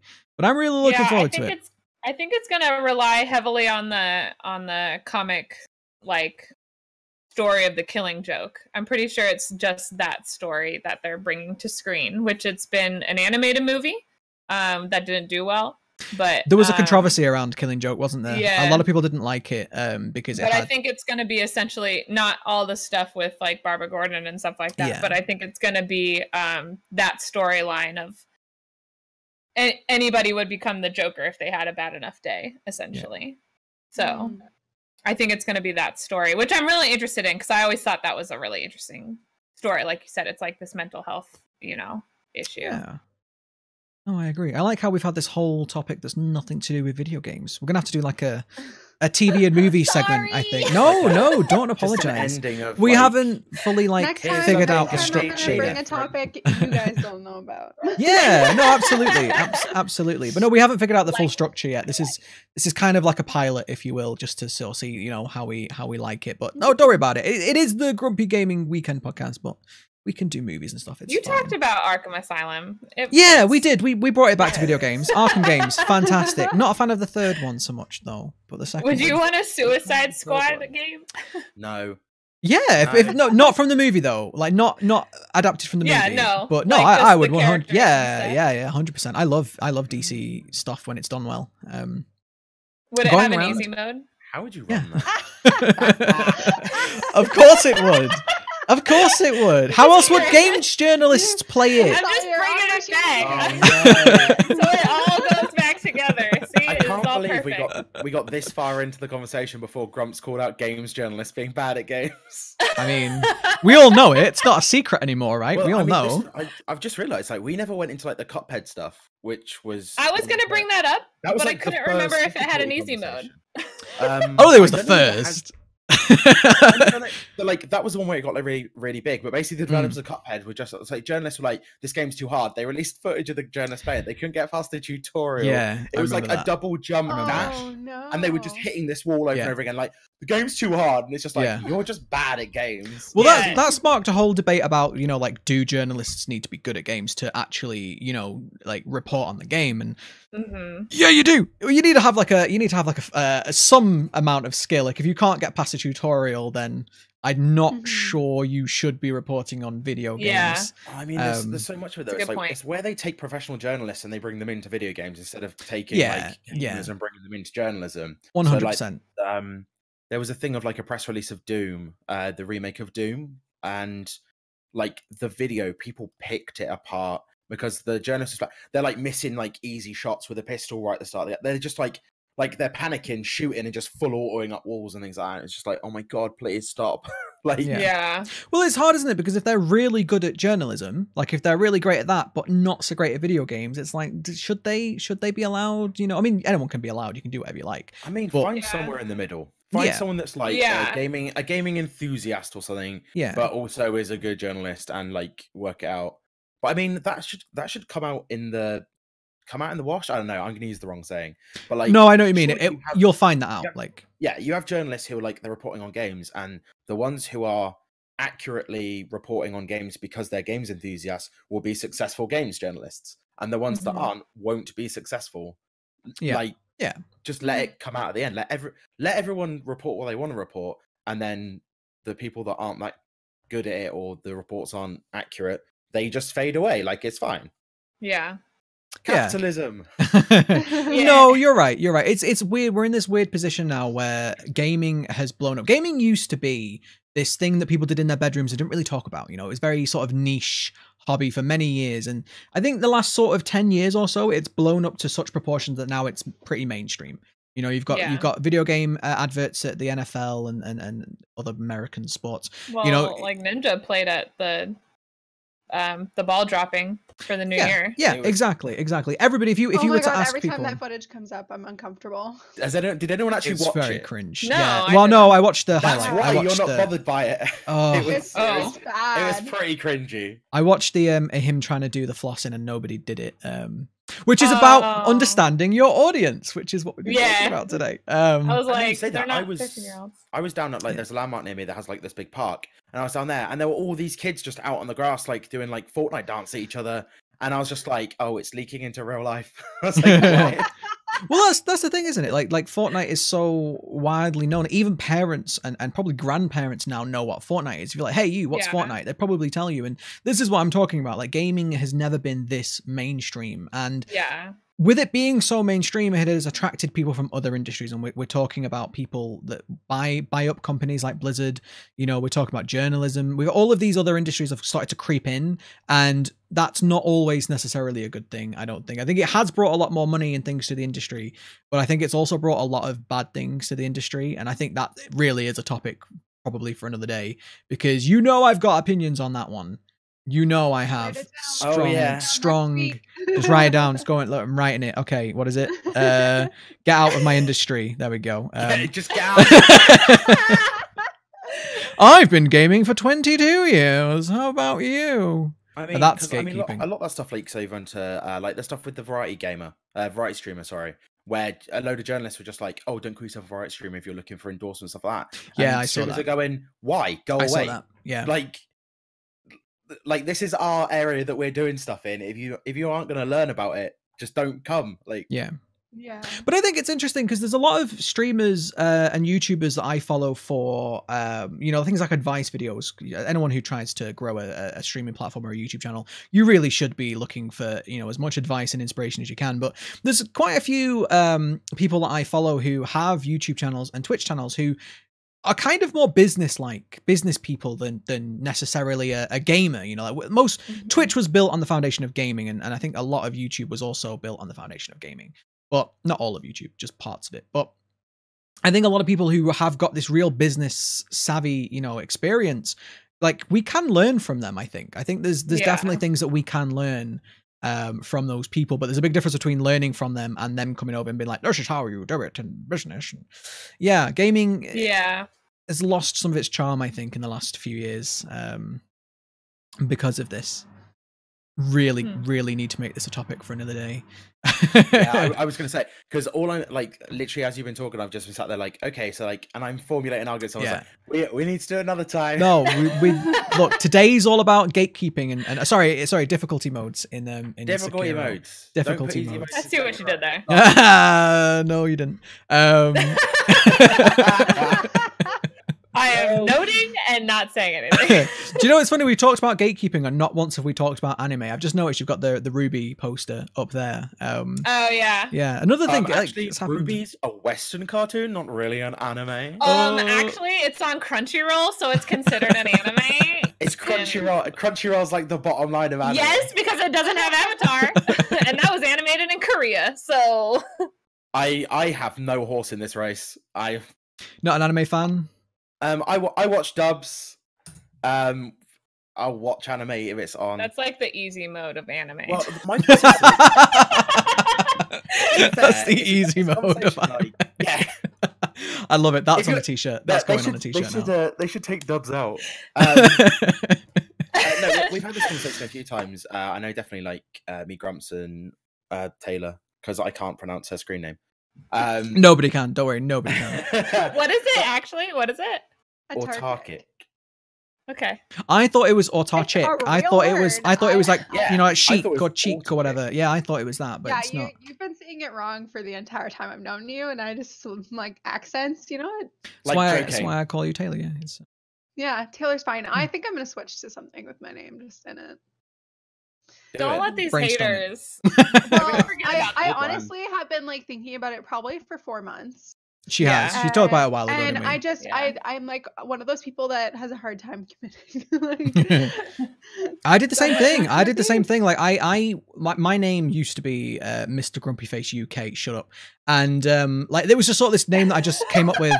I just came up with it and it stuck. And I was never happy with it, so I changed it to the Grumpy Brit, which I'm way more happy with. But there's still days where I'm just like, well, what about when I'm happy though? You know, I'm not allowed to be happy now. My branding is like, no, you better be grumpy, otherwise. Yeah. Oh no, I love it. No, I like it. It's grumpy, but that's a great name. Yeah, but no, it's hard picking your names for your brand and for your channel especially. But you just need people to be able to like, you know, pronounce it so they can find you and stuff. That's all it is. Oh, it's being workshopped, friends. Maybe well, next week. The worst bit is when like people are just like, oh, so we're like, where'd you get your name from? Because there was a huge Twitter like thread of a load of people being like, oh, I got my screen name from like this, and like some of them are so convoluted, but like you get people like if you meet them in it was real a life, warm summer's day in 1946. It was a Wednesday. Some of them are just like really weird. It's just like, oh yeah, there was this one time someone threw something at me and I caught it and I became catcher, and it's just like, what? Like, you built a brand on that. Like, fine, you do you. That's funny. So next week's topic, what should we pick Taylor's name to be? There you go. I thought we were about to get like a podcast exclusive. I thought she was going to be like, yeah, so I'm changing it to this. And I was like, I want to know. Maybe I'll have a new one by next week, and then I'll have a deadline, and then I'll really think about it. Ooh. So you'll have a podcast coming out this weekend, and then next weekend it'll be different. Should we just change your name every week? Every week? Well, it's 60 like a running days. Gag. It's a 60 day thing. You have to make a new account, lose all those followers and stuff. I would definitely ask around because, like, it's amazing how creative people are. That's literally how I got my name. My cousin. I really wanted to just have Taylor in it, but like, yeah. I was sat in obviously. Taylor's stream once, and there was someone in the chat that was like, "I'm not happy with my name. Here's the things that I do." And literally, the chat brainstormed it, and they came back in with a new name. They like same chat. Yeah. Like, I really like the new name that we came up with, and they'd changed it there and then. Are you So, talking Pretty about pretty Aaron? cool. I did the same thing with a friend yeah, though. I did the same thing. We had a brainstorming session. We sort of sell. It's nice sometimes to like get a second opinion because you're like, yeah, this is the greatest name ever, and then somebody else is like, is it though? That's wrong. Well, yeah. my mod has like a really unique name, and it's just Keisha. So it wasn't taken. So she's just Keisha on Twitch, and I'm so jealous. Like, I just Yeah. want Taylor. It's hard to find a name that isn't taken everywhere as well. I really like your name, Plat, Yeah. because it's like trophy wife. It's like a pun, you know. Like, I Yeah. like that. Like, it was intended that way, right? It wasn't just a happy accident. Yeah, yeah. Absolutely. No, I really like that. I really like that. It's Me like too. trophy wife. Absolutely, And the but pun. it's like you say, you're a platinum hunter and you're a wife. It's like Yeah. perfect. Whoopah. Perfect. Where did your Easy. name come from, Blindside? What's your name all about? So mine's one of those really convoluted ones. I played rugby for a long time, and I used to It's not play. It was a warm summer's day. It was a winter's night. I really wanted you to be like, I'm in Sandra Bullock. I was gonna Yeah. say Sandra Bullock. Well, yeah, everyone was. What's the reference there? What's What's the reference? She was in Blindside. That's Blindside. Is that a film? Oh, okay. It's I a don't. film, yeah. I don't You watch need Sandra to Bullock watch that movies. movie. So weirdly, the film is named after an American football position, which is the American football position that I played in when I played at uni. Oh, okay. And before that, when I played rugby, I played on the blindside flank. So it came from that, and it used to have a 7 for the second eye, which is the number you wear in blindside flank. All of the position. gamers have just tuned out. Now that But I then- don't know what you're I'm talking here. about. I understand. Oh, just me then. Just me. I don't do Yeah, sports. Yeah, because you- get out of here. Every This is single a chat I was podcast. in, every single chat I was in thought I was called like Blind 7, and then I was like German because of the DE, and I was just like, I've got to change it, so I changed it. But yeah, so I'm blindside because of a rugby position, an American football position, and then it just kind of stuck. Plus, I always play like stealth shit when I play like RPGs. Oh, I was like, oh, it works on multiple levels. Like it just keeps on giving. Like, why not? Yeah. Fair. So you played American football in your Yes. university? Yes, yeah. For my It's first quite year, it's I quite played common in American English universities to have. them. Okay. It's getting really big over here Yeah. anyway. I Like think the NFL are looking at hosting a team over here and stuff like that. I think at one point it's 'Cause I going to be know Jacksonville, Australia going to be had- in London. Yeah. I know Australia has like American football, but as far as I heard, it was like with different rules, and it was almost like it's almost like No. Australian football Yeah, versus they have We have Aussie rugby. rules football. Yeah, we have rugby. So Aussie rules football is coming. Basically, Aussie rules football is a off-season game in a cricket ground. Like that's why they do it. Okay. Much more similar to rugby, really, than it is. Oh, American okay. football. Okay. That's interesting. Should we do this like every time we have a new guest on? Should we like, what's your name and why is it your name? Like, what's I the think origin of your You'll name? usually get a pretty good story. I like that Mhm. one. Taylor, I what's the like origin it. of your name? Huh? What? What's the origin of your name? Autarkic. We know what it means. Well, I know what it means. I don't know what it means. It means like absolute sovereignty, so like being in control of something or like an absolute Yeah. ruler. And as like a video game doer, you're ruling everybody. You know what I mean? Yeah. I don't know. I thought it was clever, and then nobody. It's can super fucking clever. read. It is too clever. clever It's for too your clever. audience. Yeah. I know. It's too clever. No Everyone's one. just like, because she's a girl and it's chick. And then That's it. what I was. I was like, it's got to be When said to I a chick. started and I didn't know if I wanted people to know my name or not. I was like, well, Yeah. just call me Chick, and like, you know, whamming. Yeah. Whamming. Yeah, whammons. You have to respect. Do they? the I've language. heard they don't exist though. Can we get some confirmation on this one? I've heard that They they don't don't. exist. They don't. I didn't think they did. No. We they had don't. to- I've we had never to seen one, digitally make so- Taylor. Grills are a fantasy of men. They just exist for men. To, Gamer grills are a fantasy. you know, in between our bashing rocks together and what other men do. You know, we've got to something to take our minds off the mammoths and stuff. We've got to slay later. But I feel like we should start wrapping up. Blindside's gone. Yeah. Blindside's is gone. I'm just trying to work out like why we're now time traveling and stuff like that. I was like, Because fine, men okay. live in caves. That's what girls, we do. Girls aren't real. Mammoths are here. Like Me play Overwatch and me shout at the whammon. Isn't that's just the cause of events. Like Yeah. that makes total sense. I don't know why you're not. I don't know why Sure. you're not understanding this, Elliot. Honestly. Right, fine. But no, let's wrap up. It's been nearly 2 hours. Let's wrap up. So we're gonna go through where you can find us all. So Elliot, where can people find you if they've liked you on this podcast? You mean when they've liked me? Sure. Oh wow. Sure. For more outrageous confidence. I like you. Yeah, for more dumb overconfidence, I'm at Twitch at Blindside UK, and I'm on Twitter at Blindside_UK. Very nice. That's all. That's me. Very nice. And what do you stream? Do you stream variety, right? Yeah. So at the moment, I'm streaming Spider-Man and Dead by Daylight. Some Stardew, bit of everything. Perfect. Definition of a variety streamer. Yeah, pretty much. Pretty much. Don't say you're a variety streamer. How dare you? Platinum, where can people find you if they've liked you on my podcast also? So Twitch, PlatinumTrophyWife, all spelled out. Twitter is PlatTrophyWife because my name is really long and I had to shorten it. And then Instagram is plat.trophy.wife. I like to be really complicated. So if you play hard to get. So that's where you can find me. Right now I'm playing through Dishonored 2. A little bit of Fallout Shelter, and I also do art streams. So yeah. Awesome. I like your art streams. What do you do in art?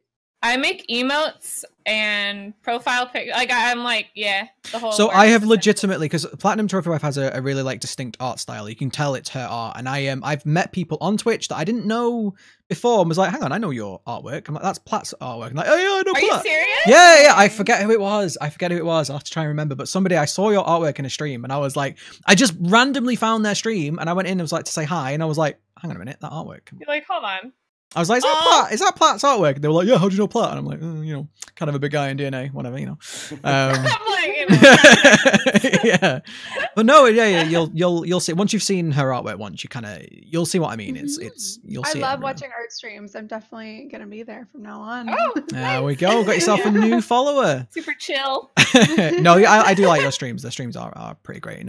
You always get this random bit of ASMR as well, which is pretty fun. Just like a little tiny bit. Like a little tiny bit. Yeah, because it's a possible reward if you sub. Because I do a wheel spin, so there's ASMR. So I'll say, what do you want me to say in ASMR, and I'll do it all. One of my favorite things on Twitch of all time is going into somebody's stream when they're doing any sort of ASMR and getting them to say my name, to be like, "Hey, Grumpy, how you doing?" I don't know why. It just makes me happy.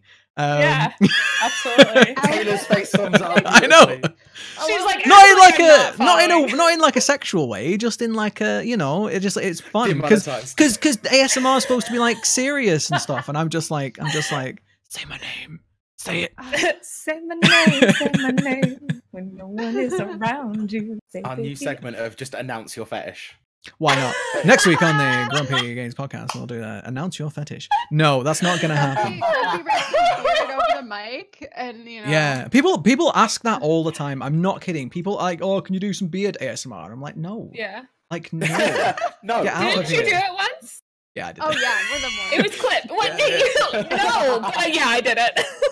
All right. Okay, that's the end of the podcast. Bye. No, Taylor. Taylor, where can people find you? Twitch, Atarkic, and I have an Instagram too. I think it's atarkic.tv. Doesn't your dog have more followers than you? Yeah. Just want to shout the dog out. Yeah, you can shout the dog out if you want. Get some more followers on the dog. But you do variety streaming as well, don't you? You do a bit of Dead by Daylight, a bit of other sorts of things. Yeah, so I mostly stream Dead by Daylight. Occasionally, I'll do Stardew with the two bearded gentlemen up top, and well, I'm down here. But... I was gonna say. I change. On mine, Trophy Wife does not have a beard or a man, so the other two. That you know of. True. She took it off for the podcast. It's hung up just off screen. I do a few other random games in between, like usually simulation management or puzzle games. Very nice. Like The Witness. Which you might not ever be streaming again because, get good at The Witness. Should The Witness have an easy mode? Who knows? It's a puzzle. It does have an easy mode. Oh my God, easy, and then you work your way up. Oh, there you go. I was like, it does. I was going to say, it does? What did it just solves the puzzles for you? Like, here you go, I did it. Here's the first puzzle is easy, and then That's a difficult. So it has a has difficulty almost curve. like a tutorial of how to do the puzzle. So the ones are really easy and then they get harder. Mm-hmm. Fair enough. I should play it if it's still free on Epic. This is not sponsored by Epic, by the way. We've said Epic like 3 times. We're not. It's free Podcast on is an Epic exclusive. well. Oh, is it free on PlayStation? It was free for the month, although it might have been last month. But yeah, it was on the PSN. It was free as well. Or I could just, like buy it with the money and stuff. Who does that anymore? But no, I am the Grumpy Brit. If you haven't already checked out, obviously you're on my YouTube channel if you're watching this, but if you haven't checked out my Twitch channel, I'm at twitch.tv/thegrumpybrit. I do variety streaming. I stream on Sundays, Tuesdays, and Thursdays, and we like to have discussions about video games. I like to critique video games. It's kind of what I do when I stream. I like to critique the games. Unless I'm playing Dead by Daylight, in which I like to torture myself by playing killer and get beaten all the time. But no, thank you very much for joining me, everybody. Like I say, if you have enjoyed anybody on this podcast today, I will leave some links down below in the description box so you can go and find them even easier because I am just that nice. This will be a weekly podcast. I plan to do it every week, every Saturday. Not sure if the structure will stay the same or change. We'll let us know if you liked it. If you liked certain parts of the podcast, let me know in the comments down below. If you didn't like certain parts of the podcast, just don't tell me. It's fine. I was gonna say I don't like that guy. Keep that to yourself. Look. If the host could change, this would be perfect. Perfect. I'm not changing the beard. Okay, the beard is staying. Well, thank you very much, everybody, for joining, and I will see you all next time. Bye. Bye.